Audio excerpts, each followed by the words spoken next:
الحمد لله الذي خصنا بكتاب أنزل وأكرمنا بنبي أرسل أشهد أن لا إله إلا الله له دعوة الحق حريص عليها وأوجب تبشير بها ولتكن منكم أمة يدعون إلى الخير ويأمرون بالمعروف وينهون عن المنكر وأولئك هم المفلحون وأشهد أن محمدا عبده ورسوله بلغ الرسالة وأدى الأمانة ونصح الأمة وكشف الغمة حتى آتانا اليقين ليلها كنهارها لا يزيغ عنها إلا هالك اللهم صل على هذا النبي الكريم محمد وعلى آله وأصحابه أجمعين وأحيينا اللهم على سنته وأمتنا في ملته واحشرنا مع زمرته مع الذين أنعمت عليهم من النبيين والصديقين والشهداء والصالحين وقال الله تعالى في القرآن الكريم أعوذ بالله من الشيطان الرجيم بسم الله الرحمن الرحيم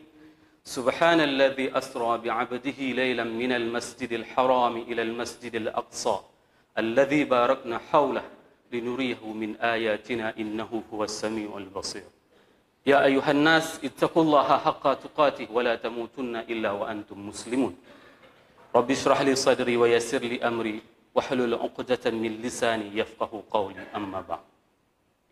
Hadirin jemaah salat Jumat yang dirahmati Allah. Mari senantiasa kita memanjatkan puji dan syukur kita kepada Allah yang telah memberikan nikmat iman kepada kita. Walaupun kita tanpa mendengarkan suara panggilan azan, namun ada di antara kita yang sudah berhadir di tempat yang penuh dengan keberkahan ini. Ini merupakan salah satu nikmat yang masih Allah berikan kepada kita. Tadi khatib perhatikan, ada salah seorang jamaah yang sudah terkena stroke setengah 12. Beliau sudah bersiap-siap untuk menuju ke masjid. Bayangkan bagaimana mulianya, bagaimana nikmatnya keimanan yang dimiliki oleh orang tersebut. Dengan terseret-seret kakinya menunggu becak untuk menanti panggilan azan yang barusan kita dengarkan tadi. Ini adalah nikmat yang paling besar yang hari ini yang bisa kita lakukan, yang masih ditancapkan oleh Allah ke dalam sanubari kita. Oleh sebab itu senantiasalah meminta kepada Allah agar diberikan keselamatan iman di dunia dan di akhirat. Selawat dan salam mari sama-sama kita panjatkan kepada junjungan kita Nabi besar Muhammad sallallahu alaihi wasallam. Kita tidak tahu bagaimana gelapnya alam semesta ini kalau seandainya Allah tidak mengutus baginda Rasulullah sallallahu alaihi wasallam. Maka petunjuk yang diberikan oleh baginda Rasulullah sallallahu alaihi wasallam itu mencakupi segala aspek dalam kehidupan manusia. Rasul mengatakan salah satu yang diajarkan oleh baginda Rasulullah kepada kita untuk tidak mencela makanan. Perkataan Rasulullah tersebut baru bisa dibuktikan secara saintis dan masuk ke dalam logika otak kepala manusia itu setelah 15 abad lamanya. Salah seorang profesor dari Jepang, beliau itu membuat sebuah penelitian tentang air, di mana air apabila diputar dengan musik-musik yang baik, yang indah didengar, maka partikel-partikel di dalam air tersebut akan membentuk dengan kristalisasi. Namun apabila air tersebut didengarkan dengan suara musik-musik rock dan sesuatu yang membuat menggoncang, maka dia akan struktur air di dalam struktur partikel yang ada di dalam air tersebut akan kacau balau. Bayangkan, 15 abad yang lalu itu baru bisa dibuktikan secara saintis hari ini. Oleh sebab itu, semua petunjuk yang disampaikan oleh baginda Rasulullah SAW itu adalah lailuha kanahariha. Malamnya itu terang benderang, tidak pernah tidak menjadi sebagai pedoman hidup bagi manusia. Hanya saja hari ini bagaimana kita bisa mengamalkan apa yang diperintahkan oleh baginda Rasulullah SAW di dalam tatanan kehidupan kita sehari-hari. Semoga pada hari Jumat yang penuh dengan keberkahan ini, sebagaimana yang dianjurkan oleh baginda Rasulullah, kita dianjurkan untuk memperbanyak berselawat kepada baginda Rasulullah SAW. Sehingga timbul rasa cinta untuk bisa hidup dengan sunnah-sunnahnya. Dan kita, jemaah yang berhadir pada Jumat yang penuh keberkahan ini, semoga di antara umat Nabi Muhammad yang akan diberikan syafaat oleh baginda Rasulullah sallallahu alaihi wasallam. Allahumma amin. Hadirin jamaah Jumat yang dirahmati Allah. Perjalanan dakwah Rasulullah sallallahu alaihi wasallam tentu tidak seperti yang kita rasakan hari ini. Rasul mengalami beberapa ujian yang sangat berat, sehingga ujian tersebut membuat Rasulullah sallallahu alaihi wasallam bersedih. Dan kesedihan tersebut dikarenakan ada beberapa hal. Yang pertama sekali, meninggalnya sang paman Abu Talib, salah seorang bangsawan Quraisy yang membackup menjadi perisai terhadap dakwah Rasulullah sallallahu alaihi wasallam.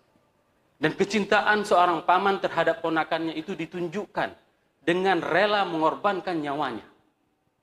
Bagaimana yang dilakukan oleh Abu Talib terhadap Rasulullah? Abu Talib memberikan tempat tidurnya untuk Nabi Muhammad agar Nabi Muhammad tidak dibunuh oleh orang-orang kafir Makkah. Siapa di antara kita yang mempunyai rasa cinta seperti itu hari ini kepada baginda Rasulullah sallallahu alaihi wasallam? Pada tahun tersebut Allah memanggil Abu Talib sebagai tameng dalam dakwah Rasulullah sallallahu alaihi wasallam. Dan pada tahun tersebut pula istri tercinta Khadijah, ibunda Khadijah dipanggil oleh Allah. Sehingga apa yang terjadi? Selama ini yang membackup secara finansial, secara keuangan, secara moral, itu adalah ibunda Khadijah. Dan itu diriwayatkan di dalam hadis pada saat Rasul menerima wahyu pertama. Itu dengan rasa yang sangat galau luar biasa. Tapi begitu melihat wajah ibunda Khadijah, keresahannya itu hilang 50%. Begitulah kesejukan yang didapati oleh Rasulullah pada saat berhadapan dengan ibunda Khadijah. Namun pada saat itu ibunda Khadijah pun dipanggil oleh Allah, sehingga dua orang yang menjadi tumpuan dalam dakwah Rasulullah sallallahu alaihi wasallam hilang sudah. Dan beliau tidak berputus asa untuk meneruskan dakwah ini sehingga kita bisa dalam keadaan Islam. Beliau pergi ke Taif, ke Bani Saqif. Jaraknya sekitar 70 km dari Mekah. Sesampai di Taif, apa yang dilakukan? Pemuda Taif yang sudah mendapat provokasi dari kafir Quraisy dan kafir Makkah, maka mereka menyambut Rasulullah itu dengan lemparan batu sehingga tubuh mulia tersebut berdarah. Dan beliau pulang ke Mekah tanpa ada rasa marah sedikit pun terhadap orang-orang Taif. Pulang ke Mekah lalu mengatakan, aku ini adalah seorang hamba ya Rabb, yang ingin memperjuangkan agamamu agar mereka itu tidak hidup dalam keadaan kejahiliaan. Aku sudah tidak mempunyai siapapun lagi hari ini. Pamanku telah engkau panggil. Istri tercintaku telah engkau panggil. Kuserahkan semua urusan ini kepadamu. Maka pada saat itu Allah menghibur baginda Rasulullah sallallahu alaihi wasallam dengan perjalanan Isra dan Mi'raj. Ayat yang khatib bacakan tadi itu merupakan di antara 7 di antara surat di dalam Al-Quran yang dibuka dengan kata-kata tasbih. Hanya 7 surat di dalam Al-Quran yang dibuka dengan kata-kata tasbih. Di antaranya adalah di dalam surat Al-Isra. Subhanak. Apa yang dimaksud dengan subhanak? Subhanahu wa at-tanzih. Mensucikan Allah. Fi zatihi, lianna zatihi laisa kazatil makhluk. Mensucikan Allah pada zatnya karena zat Allah itu bukan seperti zat makhluk. Wa tanzih fi sifatihi, lianna sifatihi laisa ka sifatil makhluk. Dan kita mensucikan sifat Allah itu bukan seperti sifat makhluk. Wa tanzih fi af'alihi li'anna af'alihi laysa ka af'alil makhluk. Ini merupakan bentuk secara totalitas keimanan kita kepada Allah, bahwasanya Allah itu memang tidak akan pernah sama dengan makhluk. Dan kita mensucikannya karena tidak akan pernah sama. Maka sangatlah salah apabila kita hari ini menggunakan hukum kita, logika kita untuk melogikakan Allah. Ini adalah sesuatu yang it doesn't make sense, kata. Tidak akan pernah masuk akal dalam pikiran kita. Maka Allah memulai ayat tersebut dengan kata-kata Maha Suci Allah. Setelah itu Allah mengatakan, Allazi asra bi'abdihi. Perbuatan ini adalah mansubun ila Rabbi Muhammad, laisa ala abdihi. Dan dia ini dinasabkan kepada perjalanan ini, yang memperjalankan ini adalah Allah, Rabbnya Muhammad. Nabi Muhammad tidak berjalan sendiri. Sebagai sebuah logika, apabila kita melakukan perjalanan dengan dimensi kita berbeda dengan dimensi makhluk yang lain, ini akan berbeda tepat waktu yang akan kita tempuhnya. Sebagai ilustrasi, perjalanan dari Soekarno-Hatta ke Heathrow, London, menggunakan pesawat Garuda itu memakan waktu 14 jam, non-stop. Pada saat di dalam pesawat, Khatib melihat ada seekor semut yang berjalan di kaca. Kalaulah semut ini mempunyai umur panjang, setelah dia berangkat dari Soekarno-Hatta menuju ke Heathrow, London, dan dia bisa kembali lagi ke Soekarno-Hatta, dan dia akan menceritakan kepada teman-temannya semut yang ada di Indonesia, dia mengatakan, aku telah pergi ke London kemarin. Apa yang akan dikatakan? Semut-semut yang lain semuanya akan tertawa. Dikarenakan apa? Dikarenakan mereka tidak akan pernah percaya dan tidak akan pernah masuk ke dalam logika kepala mereka. Bagaimana mungkin seekor semut itu bisa melakukan perjalanan dalam beberapa hari dari Jakarta ke London. Ini merupakan sebuah ilustrasi bagaimana yang bisa dipahami oleh manusia hari ini tentang bagaimana dahsyatnya perjalanan Isra tersebut, itu baru bisa diungkapkan dengan teknologi pesawat. Jarak antara Baitullah Haram dengan Baitul Maqdis itu berjarak 1250 km. Apabila kita berjalan dengan unta, yang tradisi pada masa itu menempuh waktu pulang pergi itu 1 bulan. 15 hari pergi, 15 hari pulang. Dengan kecanggihan teknologi hari ini, maka kecepatan pesawat itu bisa menembus 15 menit dari Mekah ke Baitul Maqdis dengan pesawat supersonik. Ini adalah baru satu sisi yang hanya bisa dijelaskan dengan media pesawat. Maka oleh sebab itu, perjalanan Rasulullah dari Masjidil Haram ke Masjidil Aqsa itu menggunakan hukum yang diciptakan oleh Allah. Maka tidak berlaku hukum bagi manusia, di mana manusia memerlukan dimensi waktu dan dimensi ruang. Maka itu hukum tersebut tidak berlaku pada saat Allah memperjalankan hambanya. Dan hambanya dalam ayat ini merupakan sebuah ungkapan yang paling tertinggi predikatnya dalam kehidupan manusia. Bukanlah seseorang pada saat menjadi presiden, itu adalah sebuah predikat yang tertinggi, menjabat sebagai gubernur ataupun wali kota, menjadi seorang guru besar ataupun rektor.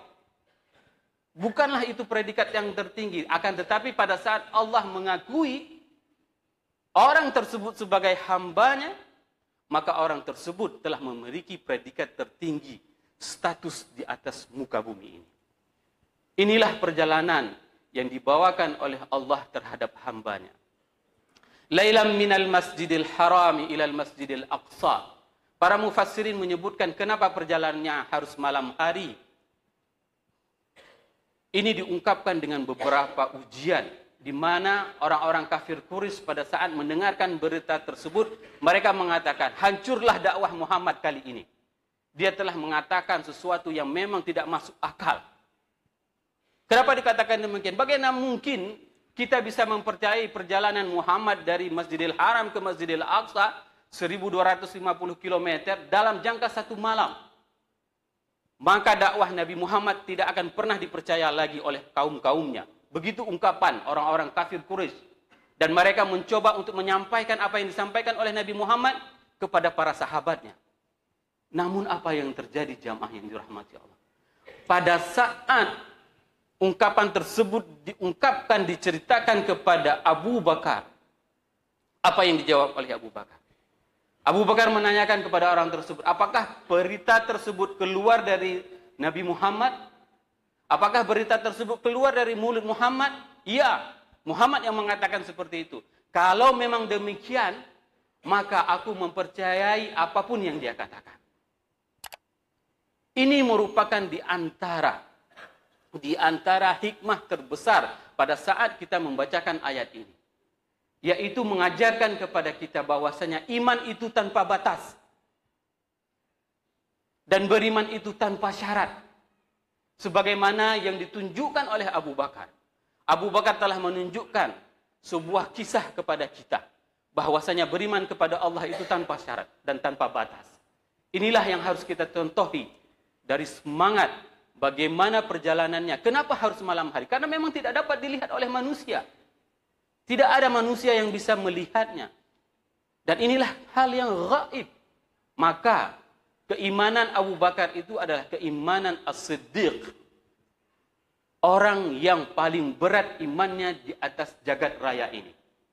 Kalau mau ditimbang dengan keimanan orang setelah dia, sampai nanti hari kiamat, jauh lebih berat iman Abu Bakar. Begitulah kehebatan dan kedahsyatan keimanan mereka. Lailan minal masjidil harami ilal masjidil aqsa alladhi barakna haulah. Alladhi barakna haulah. Para mufassirin banyak mengatakan bahwasanya keberkahan itu adanya di dua negeri tersebut, di Mekah dan di Baitul Maqdis. Bayangkan, di mana ada suasana orang paling nyaman pada saat beribadah, kecuali pada saat berada di Mekah dan di Baitul Maqdis dan di Masjid Nabawi. Melihat Ka'bah saja, melihat Ka'bah saja, kita bisa meneteskan air mata, meleleh air mata, hanya dengan melihat. Dan pada saat membaca Quran di sana, inilah yang dimaksud dengan keberkahan tersebut. Begitu juga pada saat seseorang berada di Masjidil Aqsa, keberkahan tersebut akan didapatinya. Dari mana kita ketahui? Sampai dengan hari ini, sehebat apapun orang Zionis menyerang Palestina, mereka tidak akan pernah punah. Mereka tidak akan pernah habis. Inilah keberkahan yang Allah berikan kepada negeri-negeri yang diberkahi oleh Allah. Innahu huwas samiul basir. Sesungguhnya Allah ini adalah maha mendengar, maha melihat. Inilah yang harus kita pahami bersama jamaah yang dirahmati Allah. Pada saat kita sedang berjuang, pada saat kita berjuang memperjuangkan ajaran agama Allah ini, maka kita tidak pernah berputus asa.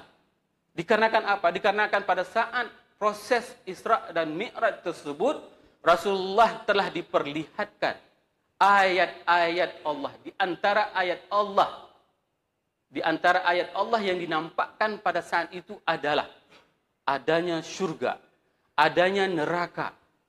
Dan ini menjadi motivasi kepada kita semuanya. Pada saat kita lelah memperjuangkan agama Allah ini, maka ingatlah bahwasanya Allah telah menjanjikan surga kepada kita. Jannatun tajri min tahtihal anhar. Di mana surga itu pada saat kita berjalan, kita akan melihat di bawah telapak kaki kita air yang mengalir. Bagaimana indahnya suasana surga. Sehingga kita tidak akan pernah lelah untuk berjuang memperjuangkan agama Allah ini. Ini yang harus kita yakini. Karena ini yang dilihat oleh baginda Rasulullah sallallahu alaihi wasallam pada saat Isra dan Mi'raj. Dan begitu juga Rasul melihat bagaimana dahsyatnya azab neraka tersebut. Sehingga apa? Pada saat ada tawaran bagi seseorang diberikan jabatan untuk menghina agama Allah, maka dia tidak akan pernah menghina agama Allah ini. Dikarenakan apa? Dikarenakan dia teringat dengan neraka yang dijanjikan, yang dilihat oleh baginda Rasulullah sallallahu alaihi wasallam. Sehingga jabatan, harta, kemaksiatan apapun yang ditawarkan kepada diri orang tersebut, dia tidak akan pernah untuk mau melakukannya. Dikarenakan adanya ancaman neraka yang sudah dilihat oleh baginda Rasulullah sallallahu alaihi wasallam. Ini merupakan pelajaran penting kepada kita semua jamaah yang dirahmati Allah. Pada saat kita sudah mengetahui kisah-kisah tersebut, ini semuanya sebenarnya menjadi ibrah kepada kita. Ada beberapa hal yang memang harus menjadi pelajaran kepada kita. Dan ini harus kita jawab bersama-sama. Sudahkah kita melakukan pengorbanan sebagaimana yang dilakukan pengorbanan oleh Abu Talib? Rela mengorbankan jiwanya, memberikan tempat tidurnya kepada keponakannya. Adakah usaha yang kita lakukan hari ini untuk memperjuangkan agama Allah? Yang kita telah merelakan jiwa kita pada saat agama Allah ini dihina? Pernahkah kita mempertahankan, memperjuangkan agama Allah ini? Apa yang harus kita jawab nanti di hari akhirat pada saat kita meminta syafaat kepada baginda Rasulullah? Di saat ada orang yang menyamakan suara panggilan dari Allah, suara azan itu dengan suara gonggongan anjing. Apa yang harus kita jawab kepada baginda Rasulullah? Apa pembelaan kita? Maka jamaah yang dirahmati Allah, kekuatan umat Islam itu adalah di doa. Doakan orang-orang yang membenci Islam tersebut agar dia diberi hidayah. Kalaupun dia tidak diberi hidayah, maka mintalah kepada Allah agar Allah yang akan membalas terhadap tingkah laku mereka. Karena balasan dari Allah itu jauh lebih dahsyat dan jauh lebih cepat dari apapun yang kita pinta. Yang kedua yang harus kita ambil ibrah dari perjalanan ini adalah bagaimana Sayyidah Khadijah, Ibunda Khadijah, mengorbankan hartanya, mengorbankan jiwanya. Di dalam kitab Manaqib Khadijatul Kubra diungkapkan pengorbanan Ibunda Khadijah itu terhadap agama Allah ini sungguh luar biasa. Pada saat itu melihat Rasul tidak mempunyai apapun. Pada tahun itu sudah mengalami masa pemboikotan. Dan Ibunda Khadijah mengatakan kepada Rasulullah, "Wahai Rasulullah, apabila aku nanti kelak mati dan engkau tidak mempunyai apapun lagi untuk engkau perjuangkan agama Allah ini, maka congkellah kuburku dan gunakanlah tulang belulangku untuk engkau perjuangkan agama Allah ini." Sudahkah hari ini kita memperjuangkan agama Allah ini sebagaimana yang diwasiatkan oleh Ibunda Khadijah? Berapa banyak harta yang hari ini kita cari? Pernahkah kita mewasiatkan harta kita ini untuk kita perjuangkan di jalan Allah? Sungguh demi Allah jamaah yang dirahmati Allah, hampir semua orang-orang yang meninggal itu mewariskan harta dan harta itu diperebutkan oleh anaknya. Sungguh kasihan orang yang mencari harta itu. Tidak sedikit pun dari harta mereka itu bisa dipergunakan untuk bekerja setelah mereka mati.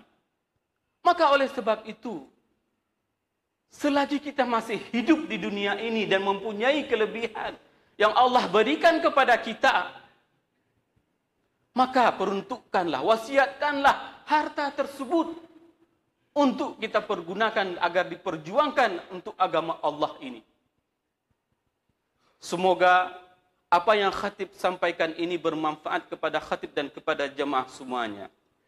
Barakallahu li wa lakum fil Qur'anil Karim wa nafa'ani wa iyyakum bima fihi minal ayati wa dhikril hakim wa taqabbala minni wa minkum tilawatahu innahu huwas samiul basir.